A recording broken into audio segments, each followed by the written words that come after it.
ప్రభువైన యేసుక్రీస్తు నామములో మీ అందరికీ శుభములు. ఈరోజు పునరుద్ధాన వాక్యం.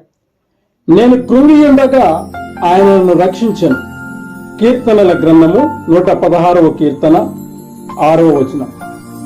ప్రియమైన సహోదరి సహోదరుడా, నేను కృంగి ఉండగా ఆయన నన్ను రక్షించెను అని బైబిల్ లేఖనాలు సెలవిస్తున్నాయి. కృంగిన సమయంలో మనము దేవుణ్ణి వెతికితే దేవుడు మన పక్షంగా ఉండి మనల్ని రక్షిస్తాడు. కృంగిపోని మనుష్యుడు అంటూ ఈ లోకంలో ఎవ్వరూ ఉండరు. ఎందుకంటే ఏదో ఒక విషయం చేత మనుషుడు కృంగిపోతుంటాడు. అయితే ఇటువంటి కృంగుబాటులో ఎవ్వరు కూడా ఎక్కడ పడిపోకూడదు, కృంగిపోకూడదు. సమస్యలను చూసి మనం కృంగిపోతే అపవాదికి మనము అవకాశం ఇచ్చిన వారముగా ఉంటాం. బైబిల్ లేఖనంలో ఒక మాటను మనం చూడవచ్చు.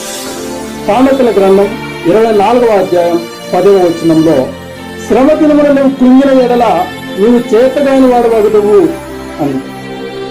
నీకు కృంగుబాటు కలగవచ్చు, కానీ ఆ కృంగుబాటులో నువ్వు పడిపోకుండా ఇదిగో దేవుని వాక్యానుసారము చేత నువ్వు నిలబడగలిగితే కృంగిబాటు కూడా నీకు విజయం వర్తిస్తుంది.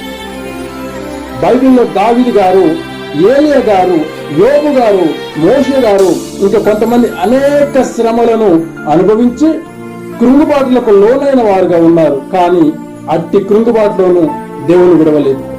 దేవుని నమ్మకమైన వారుగా ఉంటూ కృంగిన సమయంలో దేవుని వైపు చూశారు. దేవుడు వారి జీవితాలలో గొప్ప మేలులు చేశారు. ఇదిగో నువ్వు కృంగి ఉన్నావా? దేవుని వైపు చూడు. నమ్మకముగా దేవుడు నీడల చూపే రక్షణను నువ్వు చూస్తావు. దేవుని కృప మీకు తోడైనను గాక. ఆమేన్.